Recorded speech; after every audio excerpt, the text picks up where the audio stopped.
अस्सलाम वालेकुम सर। कैसे हैं जनाब? आप लोग ठीक हैं, खैरियत से हैं? दोस्तों, ये अभी जो वजारत इत्तलात चेंज हुई है तो फवाद साहब दोबारा वापस अपने नौकरी पर आए हैं। उन्होंने ऐलान किया है आज कि राना सनाउल्लाह पर दहशतगर्दी का मुकदमा बनाया जाएगा। अब क्यों बनाया जाएगा? राणा साहब ने कल जज्बात में आकर, होश में, डेफिनेट पता है उनको वो क्या कह रहे हैं। उन्होंने कल कहा क्या है कि कमिश्नर लाहौर और चीफ सेक्रेटरी, तुम दोनों ने भी यहाँ पे रहना है और तुम्हारे बच्चों ने भी यहाँ पे रहना है। अगर तुम लोग हमारे घर गिराने तक आ गए हो, अगर तुम लोग ये सोचते हो कि हमारे घर गिरा दोगे तो महफूज तुम भी नहीं रह सकोगे। ये बात तुम भी कान खोलकर सुन लो। उन्होंने ये भी कहा कि ये साल हकीमत और रह गई है, साल के बाद, उससे पहले आपने हमारे साथ भी काम किया है और इसके बाद भी आपने काम करना है। तो अगर आप लोग अभी ये जो काम कर रहे हैं, साल बाद ये हुकूमत चली जाएगी तो फिर आप लोग क्या करेंगे? अगर आप इस कदर जुल्म करने पर आ गए हैं, आप सरकारी नौकरी है, सरकार के पैसे लेते हैं, ऐसे कोई इलीगल जो ऑर्डर आते हैं उसको ठुकराएं। आप ऐसे इलीगल, मैं भी दूं आपको या कोई जैद बकर दे, कोई भी दे, आप उसको अबे क्यों करते हैं? कि जब आपको पता है, जब आपके नॉलेज में है कि ये सारा कुछ मुखालफत में किया जा रहा है और आप उस पर अमल दरामद कर रहे हैं, तो इसलिए आप अपना भी सोचें, अपने बच्चों के बारे में भी सोचें।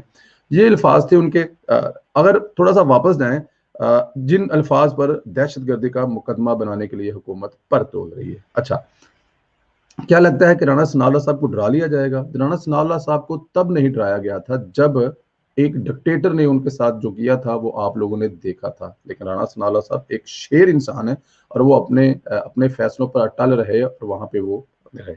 अच्छा, उसके बाद जनाब मौजूदा दौर में राणा सनाउल्लाह साहब को जो उन पे केस डाला गया या जो उन पर राणा सनाउल्लाह साहब की गिरफ्तारी की गई और जहां पे जिस डेथ सेल में राणा सनाउल्लाह साहब को रखा गया, आपको क्या लगता है कि राणा सनाउल्लाह साहब इन गिदड़ भभकियों से डर जाएंगे?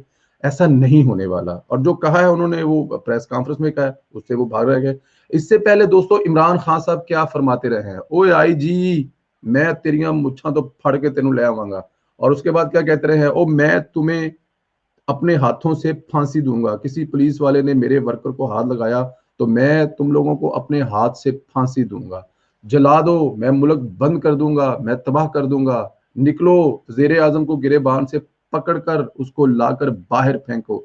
दहशतगर्दी के मुकदमे अगर इन बयानों पर बनने आए तो इमरान खान साहब पर इतने मुकदमे बने, चाहे इमरान खान साहब की पार्टी पर इतने मुकदमे बने, जब वो पीटीवी पर हमला करते हैं और मौजूदा सदर और मौजूदा वजीर आजम एक दूसरे को मुबारकबाद देते हैं, तो दहशतगर्दी के मुकदमे तो इन पर बनने चाहिए और चलने भी चाहिए और फिर इनको लाकर चौकों में घसीटा भी जाना चाहिए जो पाकिस्तान के खिलाफ ऐसी हरकत करें। राणा सनाउल्लाह साहब ने तो सिर्फ उनको याद दिलाया है कि तुम लोग सरकारी मुलाजम हो, सरकार से तनख्वाह लेते हो। जब सरकार से तनख्वाह लेते हो तो ईमानदारी से काम भी करो। एक हुकूमत, चाहे वो किसी की भी हो, उसकी बातों में आकर या उसकी वफादार बनने के लिए आप दूसरी मुखालिफ पार्टी के घर गिराने के जब मंसूबे बनाओगे तो ये मत भूलो कि तुम्हारे घर भी नहीं रहेंगे, या तुम्हारे बच्चों ने भी लाहौर में रहना है, या तुमने भी लाहौर में रहना है। तो इसमें कोई इतनी बड़ी क़यामत वाली बात नहीं है कि आप दहशत गर्दी का मुकदमा बनाएंगे। आपने इससे पहले जो ड्रग्स का मुकदमा बनाया था, वो क्या मुकदमा आपने पूरा कर लिया है?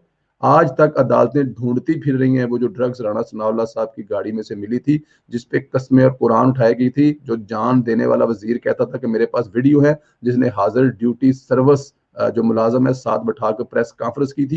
क्या आज तक कुछ निकला उस केसों में से? और अभी चले हैं आप राणा सनाउल्लाह साहब दहशतगर्दी का मुकदमा कायम करने के लिए। राणा साहब आपकी इनकी गिदड़ भभकियों से डरने वाले नहीं है। राणा साहब इस पंजाब के राजपुत्र शेर, राणा साहब आप जैसे चूहों से डर जाएंगे। आपने अपनी शक्लें देखी हैं। और ये जिसको डब्बू कहते थे, अल्लाह जन्नत में घर करे, मेरे वालिद साहब जैसे जो मुशाहिदुल्लाह खान साहब थे, ये जो डब्बू है जिसको वो कहते थे मैं तुम्हें घर छोड़ के आऊं, क्या इसकी गिदड़ भुपकियों से राणा सनाउल्लाह पंजाब का राजपूत जो पुत्र है वो डर जाएगा? शक्ल देखी कभी शीशे में तुमने अपनी? जो चंद टकों के लिए अपनी सुबह शाम वजारतें तब्दील करते हो, चंद टकों के लिए जो तुम अपनी पार्टियां तब्दील करते हो, तुमने अपनी हिस्ट्री देखी है? जाके पढ़ो वो किताबें अपने और अपने चाचे के बारे में कि तुम लोग चंद टकों के लिए क्या कर सकते हो और क्या करते रहे, और तुम डराने आए राणा सनाउल्लाह साहब को। ये राणा सनाउल्लाह साहब ने कल पाकिस्तान के हर मुस्लिम लीग नून के वर्कर की आवाज बोली है।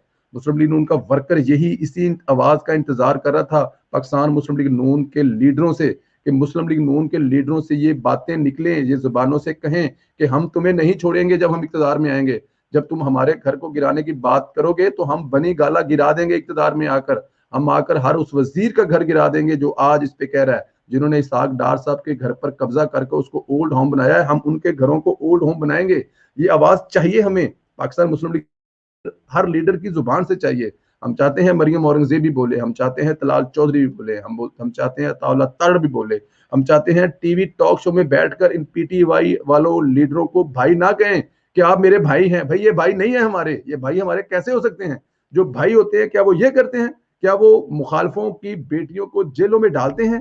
کیا وہ مخالفوں کے جیلوں سے اے سی جو کہ ان کا رائٹ ہے وہ نکالتے ہیں؟ کیا وہ مخالفوں کے گھروں کی چادر چار دیواری کا پامال کرتے ہیں؟ نہیں کرتے. اس لیے ٹی وی ٹاک شو میں بیٹھ کر ان کو بھائی نہ کہا جائے کسی صورت میں بھی. ان کو بتایا جائے ٹی وی ٹاک شو میں بیٹھ کے, جناب آپ جو آج کر رہے ہیں, جو آپ نے ہمارے لیڈران کے ساتھ پارلیمنٹ کے سامنے کیا, بدتمیزی کی وزیر داخلہ سے, سابق وزیر اعظم سے, ہم آپ لوگوں کے ساتھ وہی کریں گے. ہم عمران خان صاحب کو ایسا رولیں گے جس کا اندازہ نہیں, جیسے کہ رانا ثناء اللہ صاحب کہتے ہیں تمہیں بہترین کھانا جیل میں دیا جائے گا, بہترین سہولتیں دی جائیں گی, ایک چیز نہیں دی جائے گی. یہ ہر ٹی وی ٹاک شو میں کہنا چاہیے, ہر جلسے میں کہنا چاہیے, اسی زبان سے بولنا چاہیے. پھر پی ٹی آئی والوں کو سمجھ جائے گی کہ ہمارے ساتھ بھی کل یہ ہو سکتا ہے. آپ اتنے سافٹ امیجن کیوں رکھتے ہیں؟ کیوں ان کو کھل کر بتاتے نہیں ہیں؟ اگر رانا ثناء اللہ صاحب نے یہ آواز اٹھائی ہے تو یہ آواز صرف رانا ثناء اللہ کے منہ سے نہیں نکلی, پاکستان مسلم لیگ نون کے ہر ورکر سے نکلی ہے, جو ہمارے قائد کے گھر کی طرف دیکھے گا میلی نظر کر کے. آپ لوگ کیا سوچتے ہیں کہ دیکھتے رہ جائیں گے؟ نہیں, ایسا نہیں ہوگا. جو حملہ کرنے آئیں گے نا, جو کمشنر کے آرڈر سے آئیں گے, چیف سیکرٹری سے آئیں گے, تمہارے بچے بھی پھر ایسے خیریت سے نہیں بیٹھ سکیں گے. نہال ہاشمی نے کہا تھا نا, بالکل ٹھیک کہا تھا. اس وقت تو کسی مجبوری کے تحت پارٹی نے ان کو ڈسپلن خلاف ورزی وٹ ایور جو بھی ہے, لیکن اس بندے نے جو کہا تھا نہال ہاشمی نے, آج سب وہ ہو رہا ہے. سب کو نہال ہاشمی بننا پڑے گا, سب کو رانا ثناء اللہ بننا پڑے گا, تبھی جا کے ان کی عقل ٹھکانے آئے گی. اور یہ جو مقدموں کو تم ڈرا رہے ہو نا, ایسے مقدمے بہت رانا ثناء اللہ صاحب پر, اور ایسے مقدمے پچھلے مسلم لیگ نون پر بہت ہیں. غداری کے مقدمے بہت ہیں, جہاز اڑانے کے مقدمے بہت ہیں, اغوا کرنے کے مقدمے بہت ہیں, پتہ نہیں کیا کیا مقدمے ہیں. یہ مقدمے 32 بنا کر نا تمہارے منہ میں ٹھوس دیے جائیں گے. تم بناؤ مقدمے اور دیکھو مسلم لیگ نون کے ورکروں کو اور اس کے لیڈروں کو کہ تمہارا وہ جینا حرام کیسے کرتے ہیں. رانا ثناء اللہ صاحب کے ساتھ پوری مسلم لیگ نون کھڑی ہے, پوری قوم کھڑی ہے, اور غلط کام نہیں کرنے دیا جائے گا.